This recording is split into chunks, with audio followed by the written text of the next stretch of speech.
I don't know about you, but New Year's resolutions have not worked for me. They usually would fall apart in a couple weeks.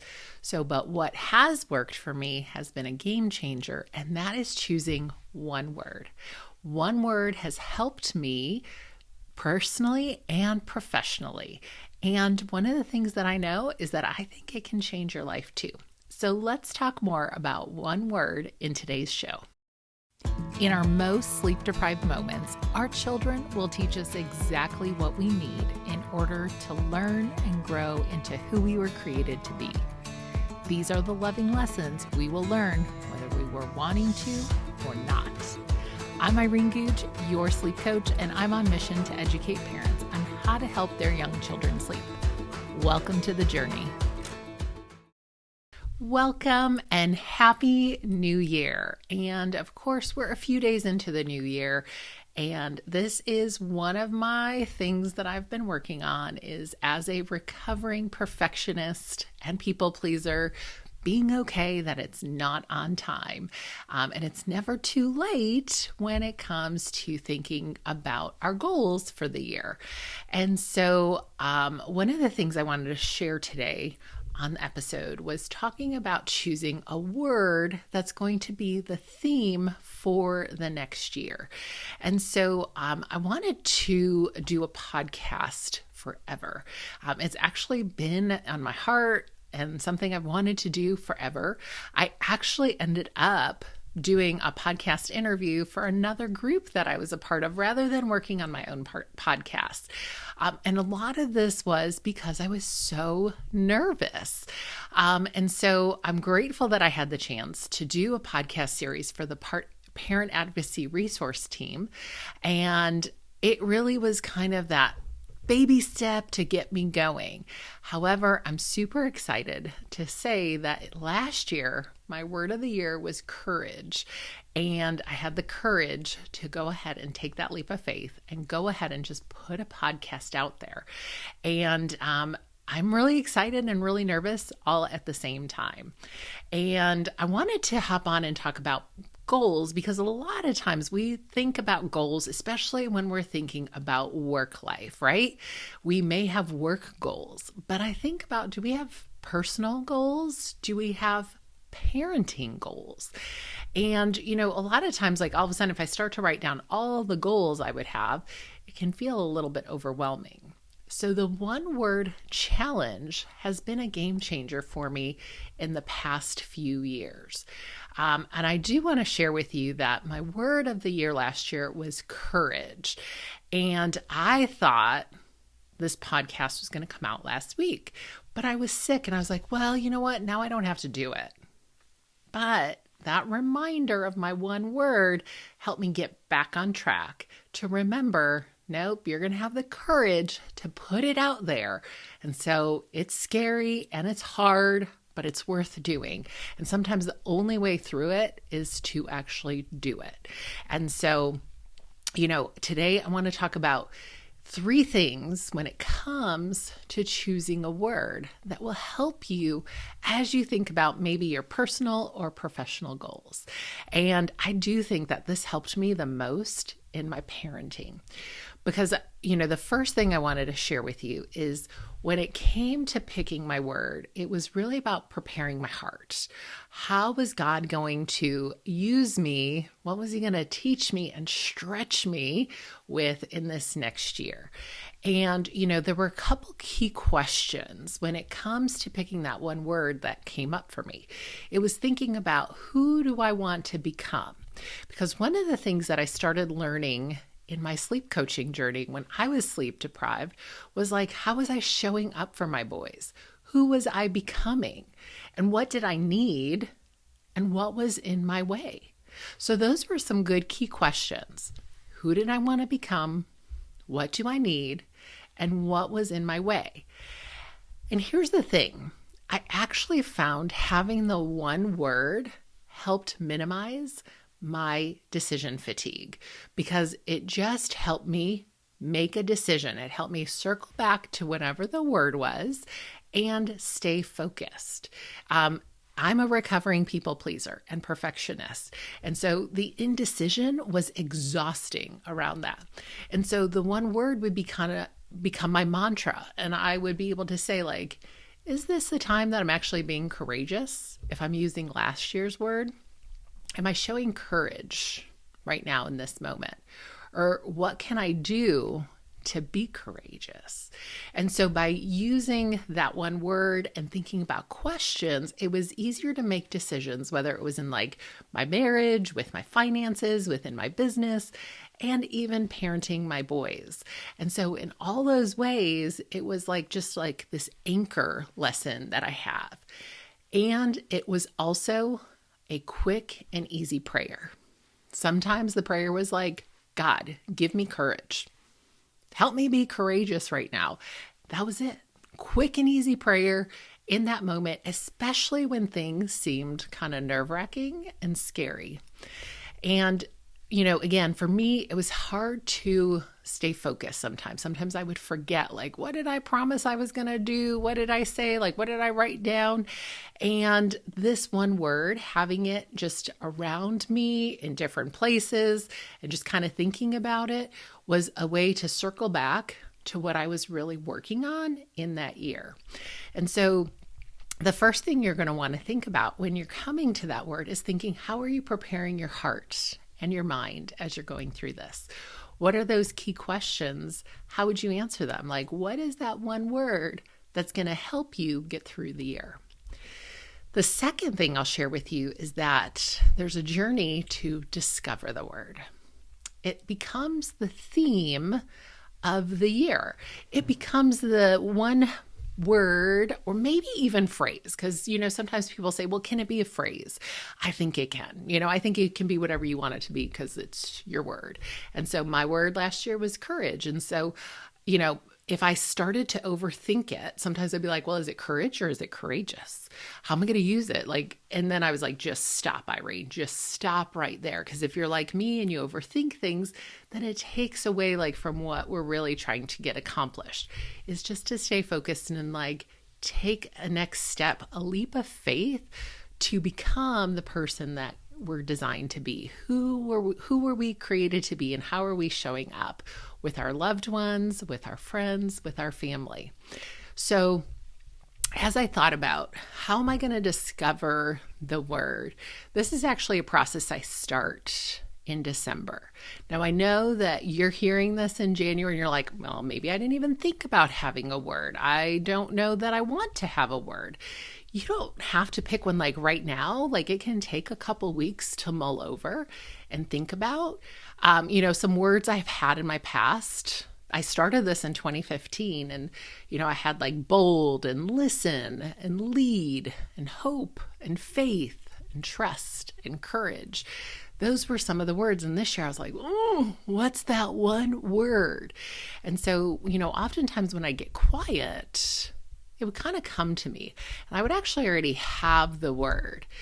But again, my tendencies as a perfectionist would be like, is this the right word? What if this is not the word that I'm supposed to have? And all of a sudden, fear would start creeping in. And I don't know if that happens to you or not. It happens to me quite a bit. And so I had to stop and really think about one of my mantras that I oftentimes will say is that I'm having to learn to get comfortable in the uncomfortable. And with having the words, each of the words were stretching me to learn to get comfortable in the uncomfortable. Because if I'm honest, I want to just kind of stay and be doing what I'm always doing. But the number one thing that I have learned for sure is change is the only thing that's consistent.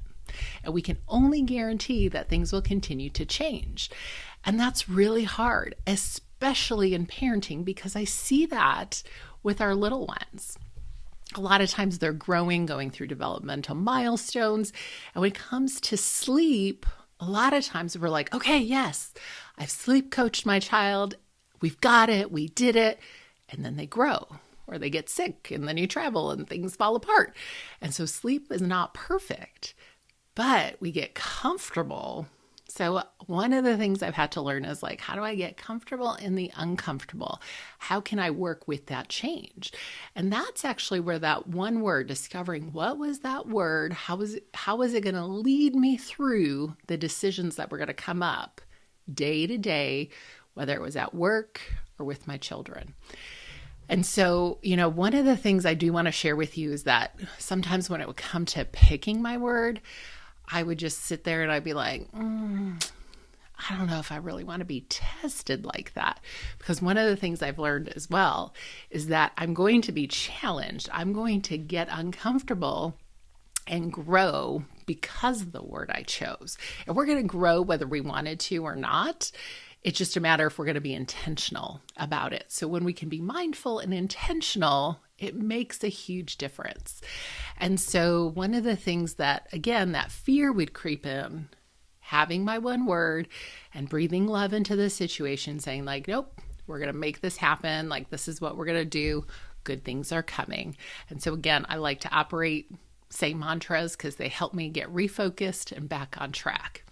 So don't let fear hold you back. The other thing too that I learned about picking the word is that you cannot make a mistake. The good news is that I go back to some of my old words. So even though I'm going into 2023, I'm still using courage from 2022. I don't think you have to let it go. I don't think it stops. And I also think that sometimes I'm like, oh, remember, you were bold. You do lead. You do have faith. And those are good reminders to help me remember like who I have been becoming along the way. And that sometimes is a little bit hard for us as parents because we see our children learning and growing, but sometimes we don't realize we're learning and growing too. And so my last piece of advice that I would share with you, the last thing that I would share with you when it comes to choosing your word is to live out your word. Put the words in action. Make it your mantra, make it your theme, and it will become all the lessons that you'll be learning along the way.